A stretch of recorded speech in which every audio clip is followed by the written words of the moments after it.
Oh my god. Predictions! Ah! Give me a moment. Give me a second. Let me load in. I have to wait. I have to wait for the scene to switch. And then I'll start the predictions. Whew. Okay. Alright, people in the chat. I apologize. I usually have predictions for the semifinals. I usually do. I forgot. I knew I was forgetting something. Ah! But you have a couple of minutes from hearing this message to bet on who you think is going to be this week's champion. Is it going to be? I'm not going to say. I have to. I have to wait for the introductions. But here we go. Place your bets. Predictions are open, and who is going to be this week's champion? Is it going to be the player in the top left-hand corner of Stargazers, hailing from the land of Peru, representing the CranKy Ducklings? It is Ryu. And spawning in the top right-hand corner of Stargazers, we have the Brazilian Zerg player himself, representing Team Super. It is TheZergLord. There can be only one, and for the first time in the entire night, in the entire tournament, we are loading into Stargazers. They're crazy. Oh my god. Mirrored builds as well. Hatch gas pool from both of our players. From at least Ryu, I'm a little bit surprised that we go TheZergLord just laying his gas a little bit more here, but still hatch gas pool nonetheless, just a slightly faster gas for Ryu. And yeah, the Overlord pathing is the exact same as well for both Overlords. All four. It's crazy. Oh. So yes, place your bets in the chat. Predictions are now open. I do apologize for not having them open for the semifinals. I should have had them open. I just yeah, it slipped my mind. It happens sometimes when I'm solo casting. I apologize. Oh boy. And yeah, we'll see how this plays out here. Again, both players are willing to be aggressive, even though we saw them both open up hatch first. In ZvZ, I've seen both of them play, you know, with 12 pools, with pool first openers, with gas first openers as well. ZvZ is a very volatile matchup, and if you want to be good in Latin America as a Zerg player, you have to have good ZvZ. You got players like TheZergLord, Ryu, Eggs, Jim Rising, Cham, Universe back in the day, Dark Unnamed back in the day, like Eon. There's a lot of terrifying Zerg players, and yeah, this is a matchup you cannot neglect.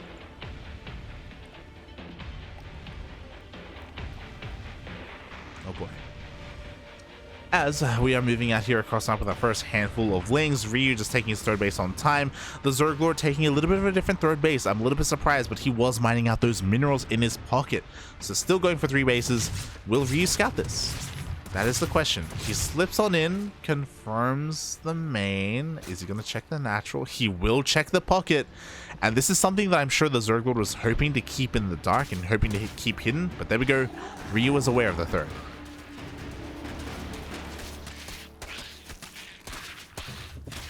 Meanwhile, both players are going for their Evo chambers. Ryu has to make a choice. TheZergLord, I think he can afford to be greedy, and I think he can afford to skip his Baneling Nest, because we can just wall off here. Meanwhile, Ryu doesn't have that luxury because his third is exposed. TheZergLord could Ling Flood him. But the Lings of Ryu are still alive here in the main base with that slightly faster Ling speed. I say slightly faster. Ryu should recognize this. TheZergLord skipped Ling speed, so because of that, Ryu, he can skip his own Baneling Nest. He's going for a Roach Warren first, and TheZergLord is very greedily going into much faster Roach Warren.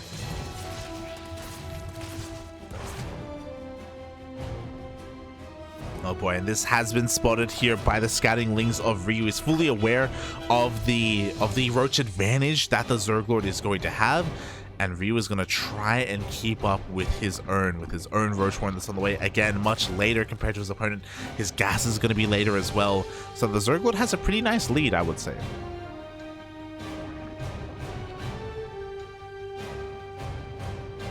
Not the biggest lead, but a lead nonetheless. Both players going for their lairs, +1 range on the way, slight advantage for Ryu, just a couple of seconds faster. Is it the biggest deal? No, not really. It should be fine. It should be fine. And we'll see when players stop droning. That's kind of the first big tell here. So far, it looks like the ZergLord has no intention to stop droning anytime soon, and he wants to saturate all 3 of his bases, being as greedy as possible, taking all of his gases as well, just not taking the gas in his main. So working with 5 gases. Same can be said for Ryu, also 5 gases, also just droning to his heart's content. And now the droning has stopped, and the ZergLord is making his first wave of roaches. You know, we have hit 62, 64 drones in their own right. There we go, around the 65 mark. We're now done. We can now focus on our upgrades, and we are getting into Roach versus Roach. One of the more stale portions of ZvZ. It's very positioning based, very engagement based. Whether or not you can outposition your opponents, get your slight concave advantage, it's all about them concaves. Can Ryu pull it off as he takes a 4th? Faster than that of the ZergLord. I do think that this is a smart choice. Ryu acknowledges and he's aware that the ZergLord has also been droning, and why not take advantage of that like economic focus by being a little bit greedier and having that in your pocket as well. So Ryu does have a faster 4th, and he also has a faster 6th gas and a faster 2-1. The ZergLord actually not starting Carapace, as he actually doesn't have enough gas for it. So yeah, slightly behind in that respect when it comes to those upgrades, but we see why. He's not going for +1 Carapace because that gas he's spending on Hydras.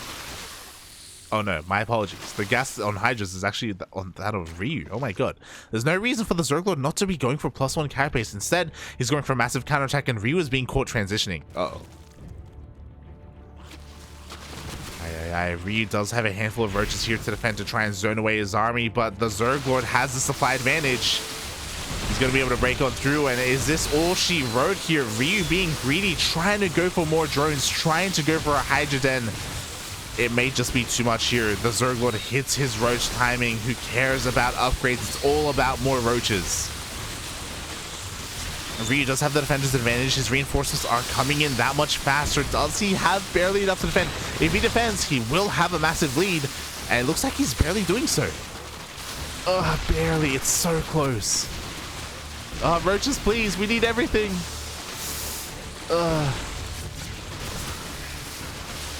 The vials are not quite connecting, but they're forcing more micro out of Ryu, but it's barely enough to push the ZergLord back. But in comes a massive wave of reinforcements. We need a little bit more here. We need maybe even the queens to come into play, but we need the queens to transfuse as well to just keep the lava up and running. GG gets called, and the ZergLord takes the first game.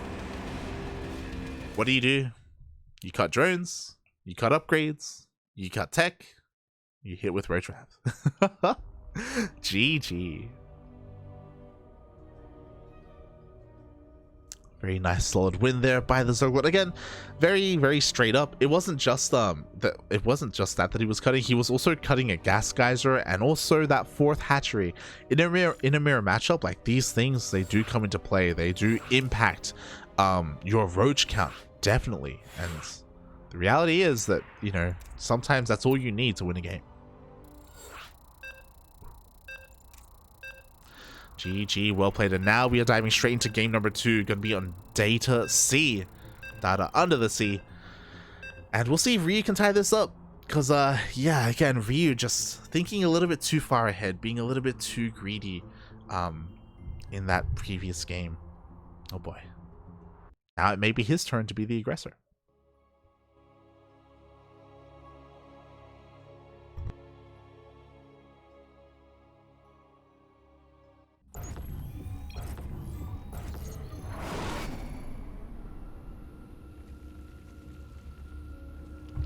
Here we go, spawning in the top right hands corner of Data Under the Sea. We have our Peruvian Zerg player up. Our Peruvian Zerg player representing the CranKy Ducklings, currently down in this series. Can he bring it back? It is Ryu.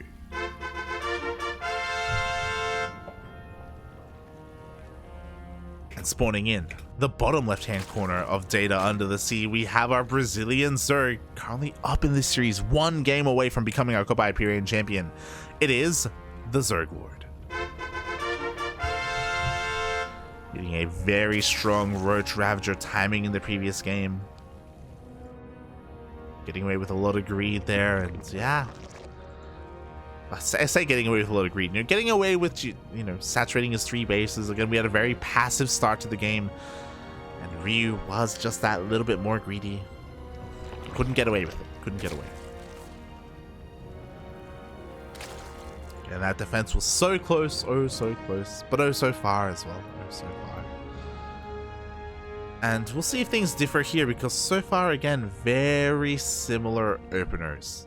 Hatch gas pool, slightly faster gas from Ryu. We'll have slightly faster link speed. That's another thing that happened.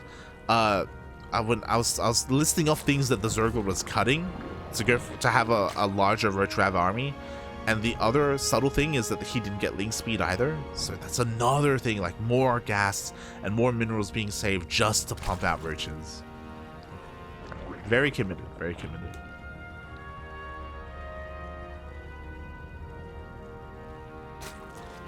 We'll see where this all takes us. So far, openers are standard. We'll see if we even engage in Ling Bane. I would love to see it, but it's up to the players. This is a map where it's a little bit riskier. Your bases are a little bit more exposed here. Your third bases, I should say. So skipping your Baneling Nest is pretty risky, all things considered. Much more compared to Stargazers.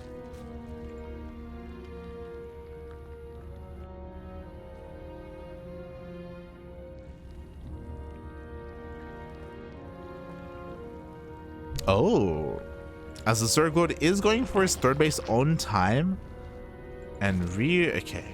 I thought he was gonna skip his, but he is just a little bit later, but still there nonetheless. Neither player skipping their thirds, and there we go. Neither player skipping their Baneling Nests either. This makes plenty of sense. Again, a map where your bases are that much more exposed, you can't skip your Baneling Nests, or if you did, it would be crazy.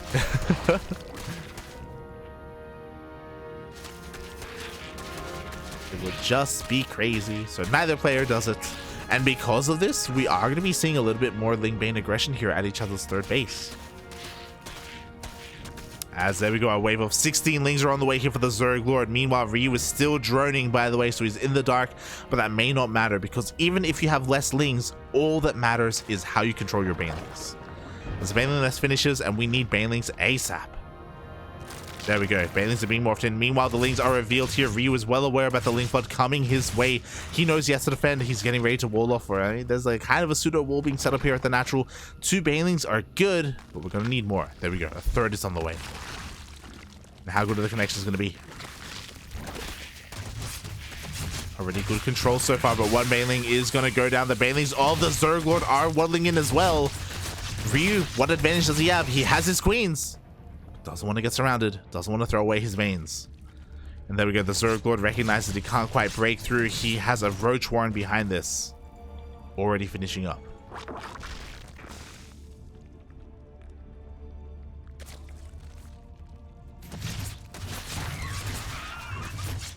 Oh my god, the ZergLord is so all in, by the way.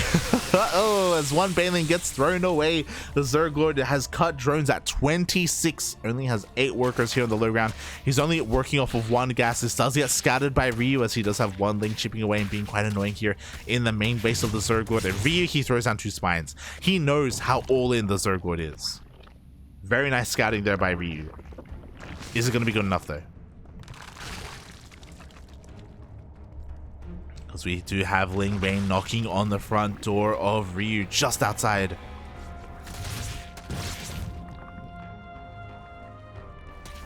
Oh, another Baneling being thrown away. We cannot afford to lose Banelings like this. And the roaches are here. We do have 2, 3 spine crawlers. We need all of our queens. The Banelings are rolling on in, but it may not be enough. Oh, God. As the Banelings do find their connections here in the mineral line, the spines are falling left and right. There just wasn't enough on the ground to stop this. And the ZergLord is breaking through. Again, Ryu is still ahead in workers. Ryu still has the third base. He just has to defend. It looks like the ZergLord is running out of steam, and with these reinforcing lings, Ryu, he just has to hold. Can he do it? It looks like he barely will clean up this army. The momentum is gone for the ZergLord. He does have more reinforcements coming across the map, but again, no more roaches, just Lingbane. The ZergLord, he's only working off of one gas, man. He just doesn't have the gas to sustain another push. He's still all in though. He can still make this happen, but once Banelings come into the picture, once they come into play, it's going to be that much harder for the ZergLord. He's trying to find another way in. He just can't find it. Goes first round, but there are Banelings to zone him away. Ryu, he's done it. He's crazy. He's droning right now. Oh my god. He doesn't even need to, but he is.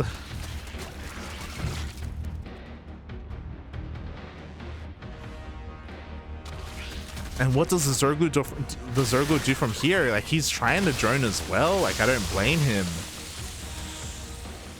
He knows that he cannot end the game, but he's gonna have a hard time continuing the game as well. Ryu, he's going for a counterattack. I love that he's not staying defensive at home. There's no reason to be.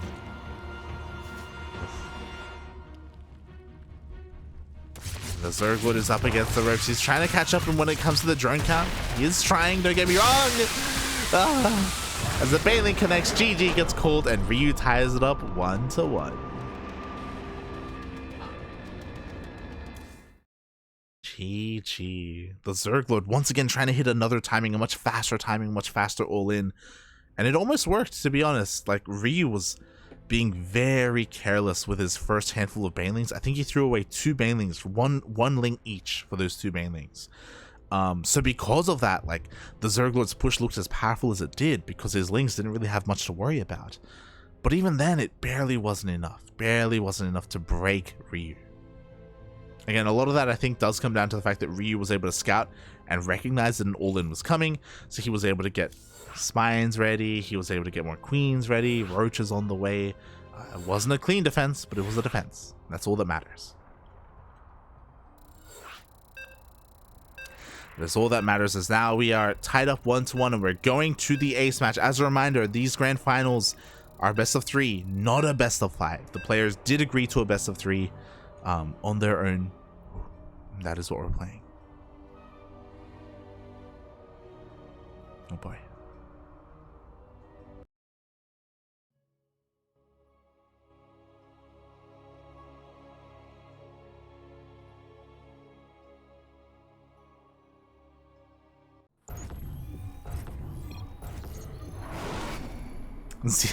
I'm looking at the chat. ZvZ Grand Finals, no way. It's the Asher, mate. Aye. Shaking my head. Sporting in the bottom right hand corner of Moondance, we have our Peruvian Zerg player himself representing the CranKy Ducklings. It is Ryu.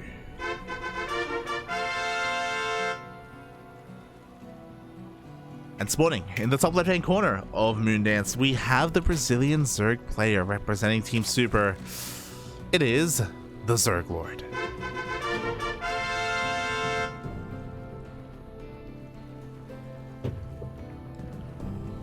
Massive shout out to Jadolf in the chat. He's an Australian Terran player, an Australian Terran streamer, and he says that he's going to be streaming later on tonight. We'd love to see it. Hopefully no mech puppy. No mech, please. And here we are in the ace match. This could still go either way. Oh boy. Of course, I'm a little bit nervous here because I do have a horse in the race. Is that what they say? I do have a bird in the race, a duck in the race. Oh, mijito Ryu. Oh boy. But we'll see, because honestly, it's been the ZergLord kind of dictating the pace of the game so far. Game 1, the ZergLord, you know, he hit his own Roach Rab timing. Game 2, he hit his own Roach Ling timing as well, going for these timing attacks, going for these all-ins. And Ryu's just trying to read his opponent and read correctly and prepare against it. It's a risky kind of playstyle. It is a more defensive, macro-oriented playstyle that Ryu is kind of known for. But especially in ZvZ, like, you have very little time to react. Like, things can happen so quickly. So yeah, we'll see if he can keep it up and figure out what the ZergLord has in store for him, because I imagine the ZergLord is gonna have something. Roaches are on the way with the first 100 gas. Ryu is getting Ling speed. Is the ZergLord gonna get Ling speed? I imagine so. There we go. Beautiful, beautiful. We're not skipping it. We're not skipping it this time.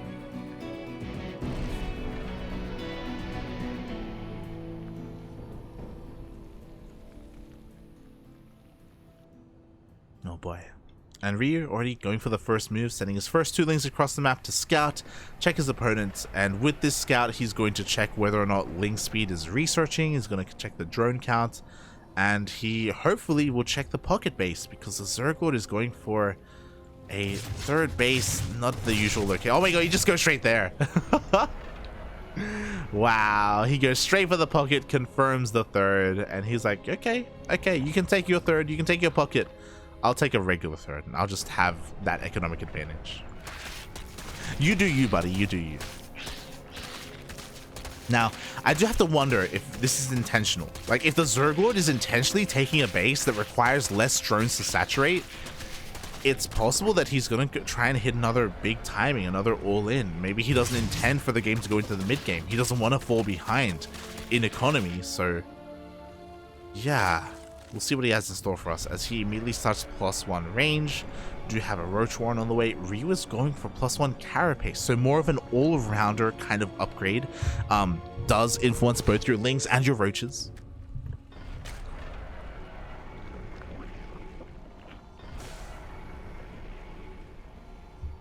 Oh, meanwhile, this is all looking very familiar. The ZergLord, he goes in, he sees that there is nothing being researched on the spawning pool, and that the Lings are slow. So there's, again, the ZergLord is going for a much bigger commitment into Roaches. Lair is already on the way here in that pocket base, so it's going to be even harder to scout. And hopefully this time Ryu isn't too greedy. We saw what would happen if that was the case, especially on Moondance. For those who don't know, Moondance has the shortest rush distance out of every single map in the map pool. It's not the smallest map, but again, just the shortest rush distance. And because of that, like, I do worry a little bit. Again, the ZergLord not too concerned about his worker count. He's taking his gases here in his natural base. Lair does finish up for him. Will finish up for him in a couple seconds. And I guess we just have to keep an eye on the drones and when he decides to cut drones. Meanwhile, Ryu shouldn't be too pressured to take a 4th base. Like, he has vision on both potential 4th bases of the ZergLord, and taking a 4th of your own can be a risky thing to do. And there's no reason to there's no reason to do it. And now I see why we had +1 carapace, because Ryu is going for a Spire. He doesn't intend to get Roach upgrades because he's not making Roaches. He has a Roach Warren for safety in case he needs it, but Mutas are going to be on the way, and this is a very risky thing to do because the ZergLord is done droning. He's going to be hitting a Roach timing, a Roach Rav all in, essentially. We're done with workers. We're fully saturated here for the most part. Like, sure, we're not fully saturated here at the natural, but we don't care. We're hitting a Roach timing with +2. +1 range is already done. And Mutas will defend against this unless the ZergLord hits now, and the ZergLord, he's pushing out across the map. He doesn't know about the Spire, by the way. He hasn't scouted it, but he's pushing out anyway, and Ryu sees. Boy, Ryu is making as many Lings and Roaches as possible. He doesn't want to, but he has to, otherwise he will die. He has to buy time for a Spire to finish, and Mutas will clean this up once they come out. Here we go. We see a full surround with the Lings. Oh my god. I didn't realize how little army there was here for the ZergLord. He pushes out prematurely and he will lose all his Ravagers. Ryu with +1 carapace means it takes that many more hits. It takes one more Roach shot to kill a Ling. And again, Ryu, he's defending, and he has enough freedom to make these Mutas. He's defending beautifully here. The ZergLord cannot break into the natural base. Even if he did, the Mutas are out. The Mutas reveal themselves, and the ZergLord must be kicking himself. He has to transition. He has to either throw down a Hydrogen or throw down a Hydrogen. And instead he makes more roaches. And he's got queens on the way, which is the right call, right? We need queens to defend. Is he just gonna go mass queen? We'll see. We'll see what he decides to do. He's going for a Nidus. Oh my god, he's not droning. He's just gonna continue the all-in.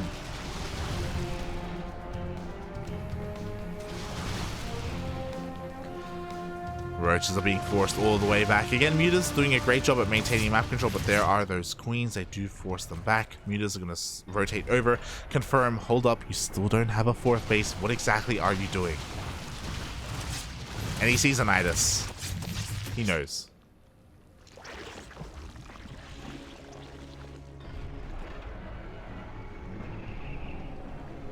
Now, despite the fact that there is an Nidus, you still want to be active with these Mutas. It looks like they will catch a second Overlord, maybe even a third Overlord as well. Meanwhile, we do see the Overseer reveals itself here on the bottom left, and Ryu is going to check this location. He barely doesn't see the Nidus. We have a bit of a leapfrog of Nidus's, leapfrog of creep here. What's important? Are we gonna see drones coming out? I would love drones. Aye. Mutas, they dive on in. There's not enough energy for transfuse. Oh no. The queens are falling left and right. It looks like every single queen is going to go down. We are going to have some micro here. The queen's barely trying to escape into the Nidus. But again, there are just not enough queens. There wasn't enough energy. The roaches are going to take out the third base, but the Mutas will clean up. But how much damage is going to be done before that happens? That's the real question. Roaches, they split up. They do break into the natural base. Ryu is currently ahead in drones, but for how much longer? Roaches, they bust into the natural base. Confirm. Hold up, you're only on 3 bases. Okay, we're on equal bases right now. I'm ahead, technically. That's the third base of Ryu falls.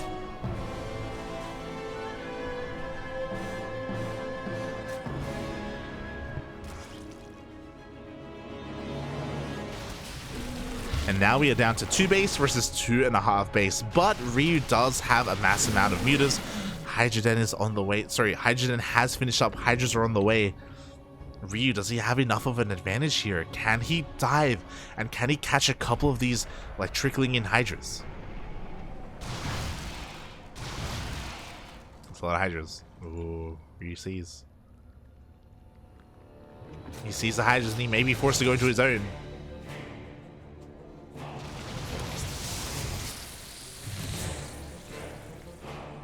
Dips in, he dips out. He was able to find another Overlord. Could even get a Gas Geyser later. He wants something. Could even get the Nidus, actually. Oh my god.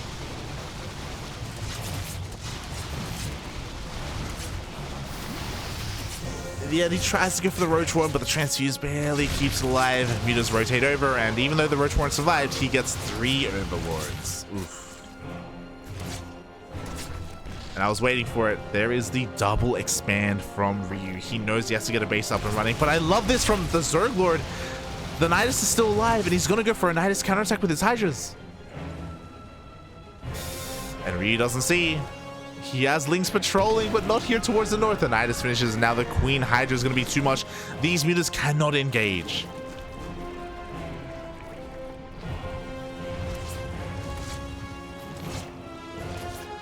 But oh boy, are they going to try. Oh. Files are going to land. They do get 1 Hydra. 1 Hydra. Yeah, the Mutas, they can't really do too much here. Not until the Hydra count gets thinned out. You see Ryu trying to dance with the army. Poking, prodding. I wish Ryu was making better use of these Mutas, but there we go. He's pulling the trigger. Don't bile. Ugh. Don't bile yourself, Pappy.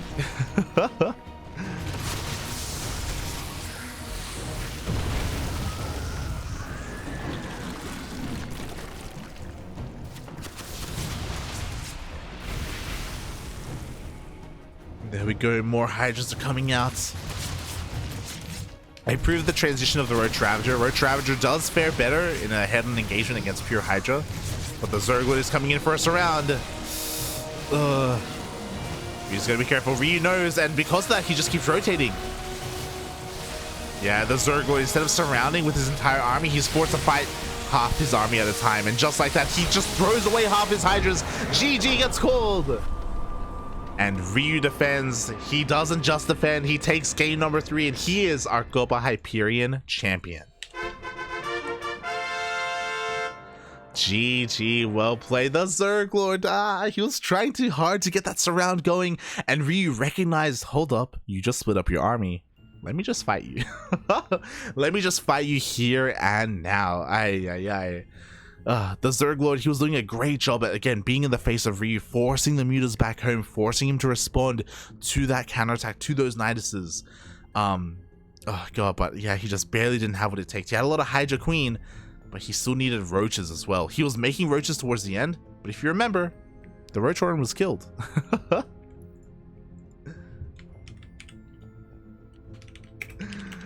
The roach horn was killed earlier. The roach horn was sniped by Ryu, and just like that, he's able to solidify his victory. GG, well played. Congratulations to El Patito Ryu. Congratulations. And I guess now we can have a look at the run of our players as well. We can see that it wasn't an easy road. Went to the ace match in the finals, went to the ace match against Master as well, went to the ace match against Mantega. It wasn't easy for Ryu, but he is this week's champion, and I hope he feels better, because I know that Ryu was a little bit smudged last week after losing to Paco Mike in the finals. So thankfully he's able to redeem himself here, and yeah, GG. Congratulations, Ryu. Congratulations. Oh.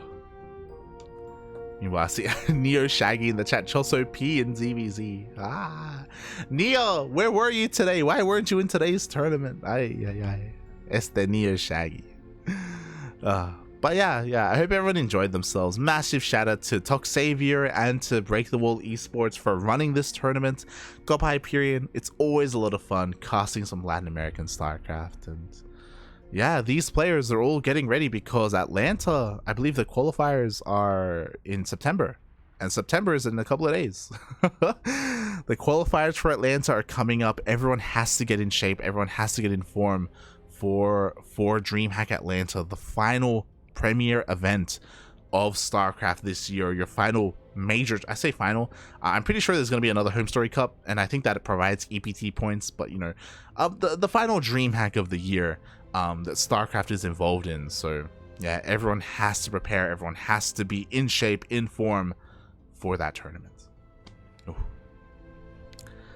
And yeah, with that, thank you so much everyone for joining me. Thank you so much for your support. And our broadcast isn't over, apparently. I was messaged earlier by Dave. Shout out to Dave. He's such a great guy. He's very passionate about StarCraft. He loves StarCraft. And he was messaging me earlier, asking me if we wanted to cast Dave Tester's Friday Night Fights #1. I think it's a new weekly tournament that he has started, I believe in cooperation with maybe Psystorm Gaming, I don't know. But yeah, it is a new tournament series. And it's a big tournament. I say it's a big tournament. It's a very large bracket, so I think he wants some help when it comes to covering it. I think maybe Biomorph is also going to be casting it, so a lot of people are going to just like jump in and join. So yeah, I guess we'll join in as well. I'm not gonna lie, I'm a little bit tired and hungry. I've been casting ever since the morning, but why not keep going? So thank you so much everyone for tuning in. If you want more CranKy Ducklings, then follow us here on Twitch, Twitter, Facebook, Instagram. CranKy Ducklings all over the place. We cast as often as we can throughout the week. We have plenty of StarCraft available, especially on YouTube. We have our YouTube channel, and all of our VODs are uploaded to YouTube, including the VODs of this tournament as well. Oh boy. So yeah, otherwise, meanwhile, you can follow me at light_VIP. I stream throughout the week. I stream some ladder sessions, some Spider-Man as well, all that good stuff. So yeah, if you're interested in my solo content, follow me there at LightVIP. Otherwise, follow us here on the CranKy Ducklings. I do have a co-caster, Asher, in the chat. Asher, bro, my fellow patito, my fellow CranKy Duckling. He will join me in casting Dave Tessa's tournament, but I will need some time. I'm gonna put the stream on a little bit of a break. I'm gonna go get some food. I'm gonna go to the bathroom. I'm gonna set up a bunch of scenes. I don't have graphics. This was very last minute, by the way, very last second. So I asked for assets, and Dave's like, nah, I don't have logos for this. I'm like, what the hell? what am I meant to work with? So I'm gonna try and piece some stuff together, and maybe in 20 minutes we'll be back, and we're going to continue the broadcast. So see you then. Thanks for tuning in, everyone. Thank you so much for the support, and we'll see you soon. I'll put on a duct tape.